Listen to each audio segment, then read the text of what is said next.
Am I live? Of course I'm live. People, deluded. I'm back again. Thank you very much for tuning back in each and every time. Make sure you're smashing the like button. Creative juices are flowing and you're commenting any opinions you have throughout. And as usual, to my regular supporters, I'm very appreciative that you're back here. If you're new here, make sure you're subscribing and all of those good things. Now, let's go over what the latest tabloids in relation to Arsenal Football Club are saying. And again, make sure you're getting in the habit of using your brain and commenting any thoughts. Now, in relation to Ivan Toney, there's a back and forth. At one point, maybe more so around January, he was labelled the top target for Arsenal Football Club.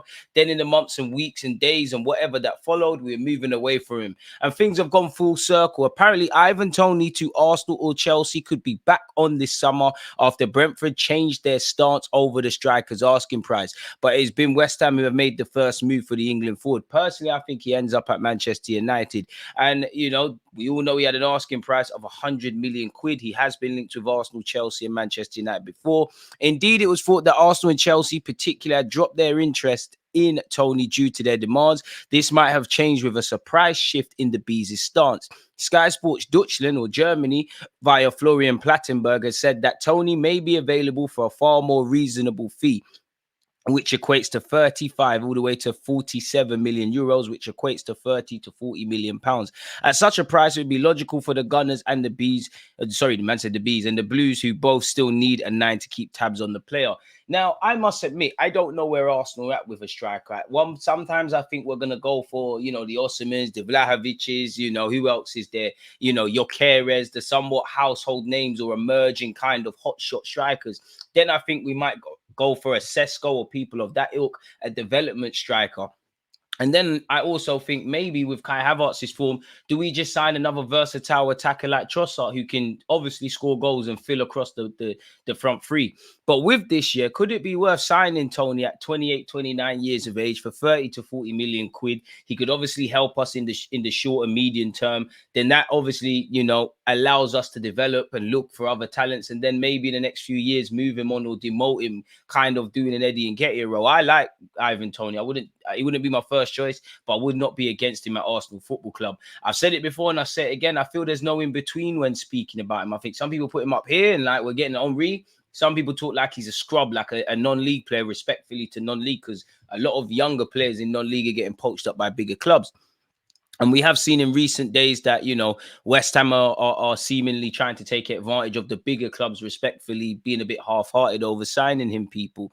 So I have to see, but he'll have a year left on his deal from the summer. Brentford need to get some sort of money. He's contracted until 2025. So I have to see how that one develops. I've spoke about this before, and I don't believe the journalists or believe Arsenal are in for Rafael Leao. There's probably an admiration for his talents. Arsenal have been in contact with the reps of Rafael Leao. Leao is Mikel Arteta's top target this summer. Leao is open to the move, no negotiation yet, but AC Milan have named their asking price. He'll cost a lot of money. I think he'd really have to be taught how to play Mikel Arteta's football. On the ball, he's great. He's instinctive. He's a maverick. He's a strong ball carrier. He's got skills. I like him. And he has once upon a time, better yet, said he likes Arsenal. And he would be a great option. He's got explosive pace, something I think Arteta is looking for. But for the money and the inconsistencies and, I don't know if he'll be willing to put in the defensive shift and the high intensity stuff that goes into Arteta's football.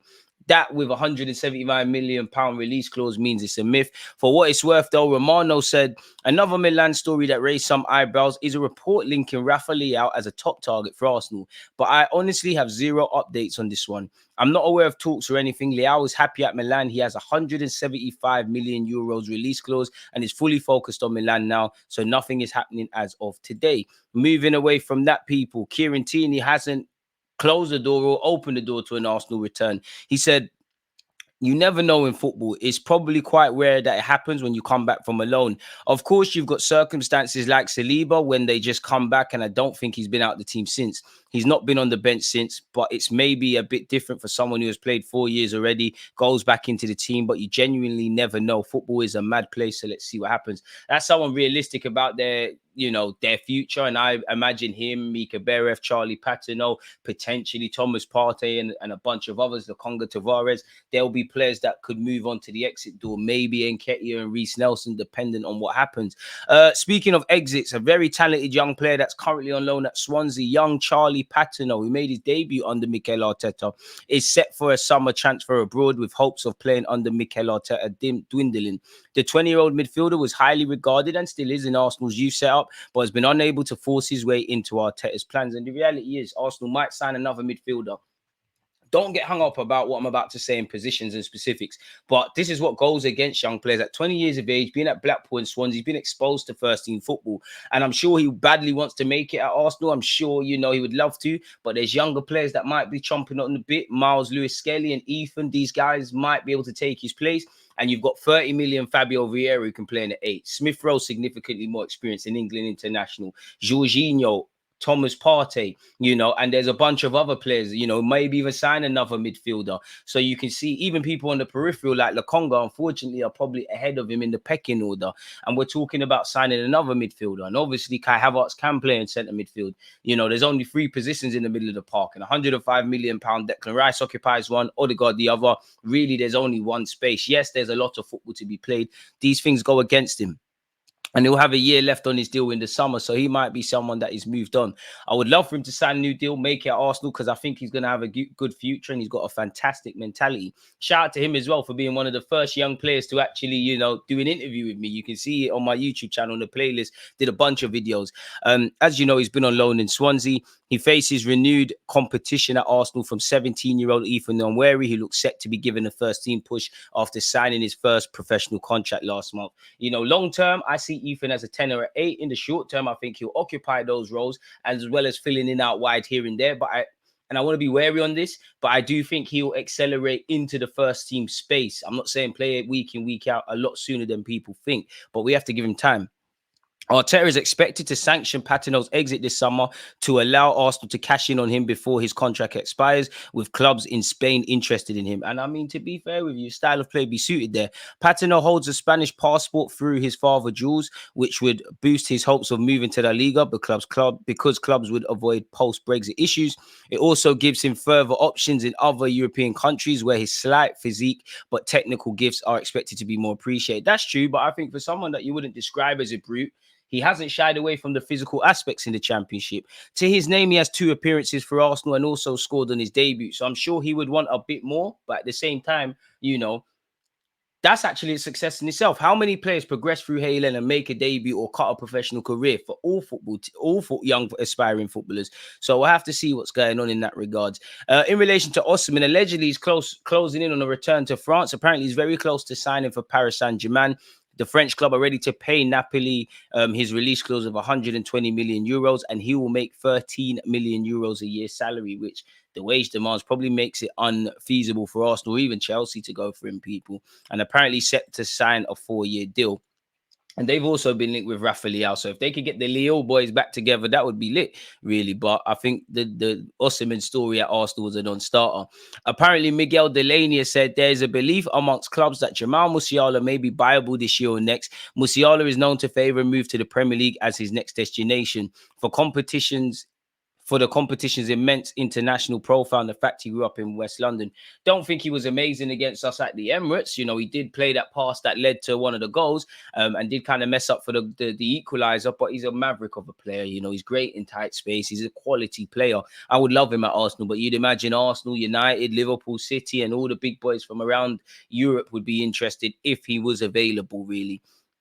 Romano has spoken about Isak again now. We know Isak probably isn't going to sign for Arsenal, but for what it's worth, he has been linked with us. Of course, I want to be here in the future. I came here for the project. I absolutely love playing here. I really feel at home. I want to finish this season in a good way for me and the team, is what he has previously said. Romano has said they've been scouting him for a while and he's considered a really talented striker. And with the style they have, I think he's appreciated as a good fit for that style. However, I'm not aware of any concrete or direct contacts or negotiations for Arsenal to sign Isak, so it's not something concrete at this point, people. And I actually missed out a bit. Alexander Isak is another Newcastle player attracting interest. Arsenal have always appreciated him, even when he was at Sociedad. I also don't see Newcastle selling 2 or 3 important players. I think they'll have to make a decision on who is the one to leave the club. I reckon Guimaraes. And with Arsenal, they have multiple candidates who could come in up front, with Viktor Gyokeres on the names of their list as well as others. While a deal for Isak won't be easy at all, but nothing in life worth having is easy. Aston Villa have been relinked with Kieran Tierney, where a potential reunion with Unai Emery could be there, people. I'm sure Arsenal will be keen to offload him. Still at 26, only 26 years of age. He's got a lot to offer. Arsenal are reportedly keen to offload Tierney this summer and are said to be asking for a price in that region. What's the region? 21.7 million euros. So we would take a hit and there'd be a sell-on clause probably due to Celtic, really. So yeah, man, I would love Tierney to be part of the squad, but at the end of the day, it's not how the cookie's crumbling. Aston Villa are interested in Tierney ahead of summer. It's claimed that Tierney has already been informed that he'll be sold this summer. So we'll have to see. The report also states that the Gunners are asking for something closer to their original 27 million euro outlay than the fee that has been touted in recent weeks. This means that Celtic, who are also keen on their ex-player, likely won't be able to move for him, leading Aston Villa as the favourites for his signature. And for whatever reason, it doesn't appear Sociedad are keen on signing him permanently.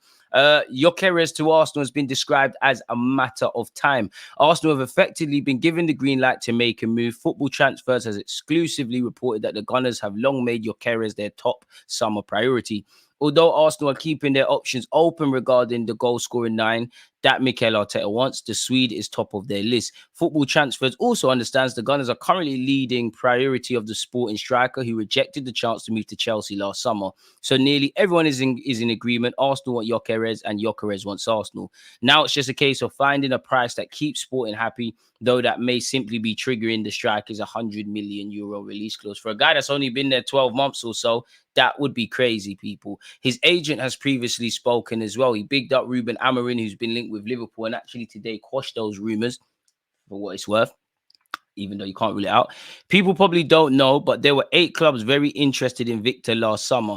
Everyone paid Coventry more than Sporting. Everyone paid Victor more. Everyone paid a higher commission to the agent. What happened? I brought him to Sporting. I brought him to Sporting because of Ruben Amorim, because I know his work and his work with the players. I chose Ruben because he's a coach at another level. Fair to say, the agent's got his best interest.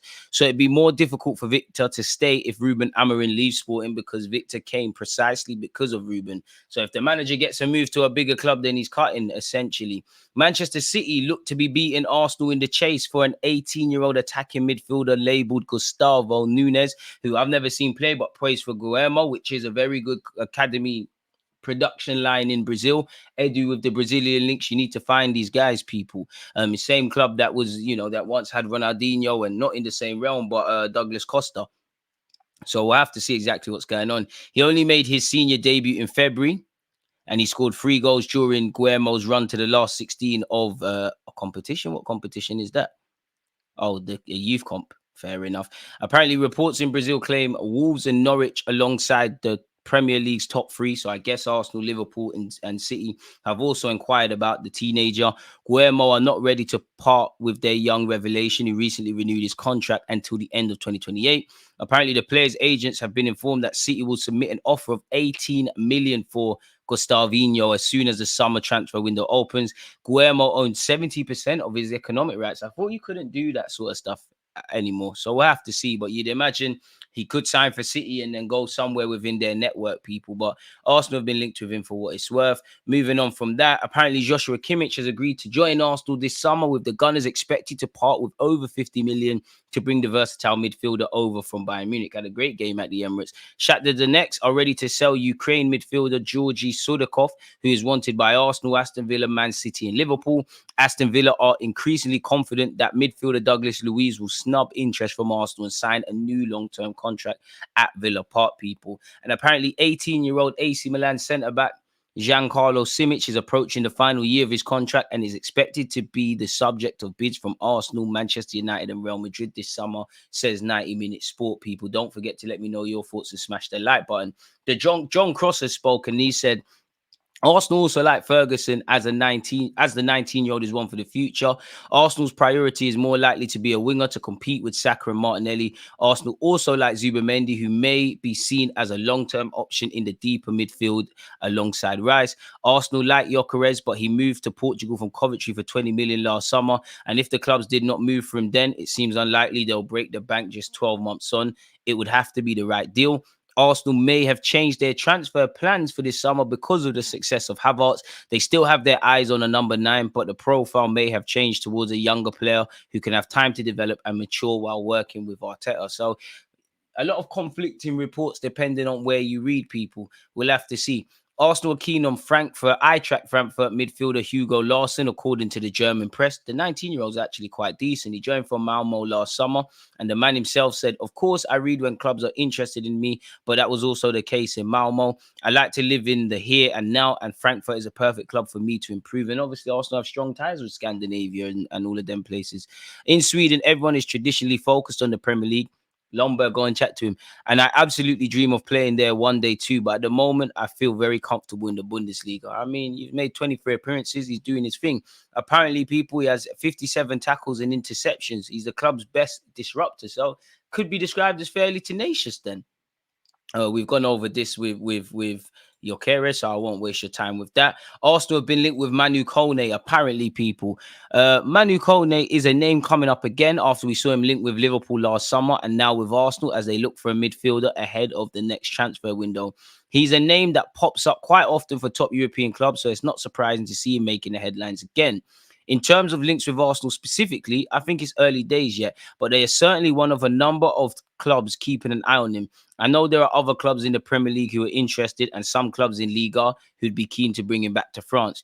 Kone is a player of interest and is probably someone who'll be on the move this summer. It's something that's been discussed now for quite a while as he seems to have outgrown Borussia Mönchengladbach, while the club too probably need something of a more far-reaching transitional period than the one they've already seen. So I don't think it's impossible that they look to cash in on Kone and rebuild so they can become more than just a mid-table team as they are at the moment and look to get back towards the European places. It's not the first time Kone has been on the radar of several top clubs, but I'd say it's more likely he'll move this summer than in previous years. It also seems likely that the underperformance of Gladbach this year probably also means Kone's asking price won't be quite as daunting as it has been in the past. The teams who looked at him before, he can now be seen more as representing good value for money. So we'll have to see, people. But where Kone is concerned, Charlie Pattino's concerned, Gyokeres is concerned, Osimhen is concerned, and anything else we've discussed, let me know your thoughts. Don't forget to hit the like button, subscribe, and check out the rest of the content. It's always a pleasure with you lot. Leave a comment after. Journey to 70K is alive and kicking. We're flirting with 60,000. Peace.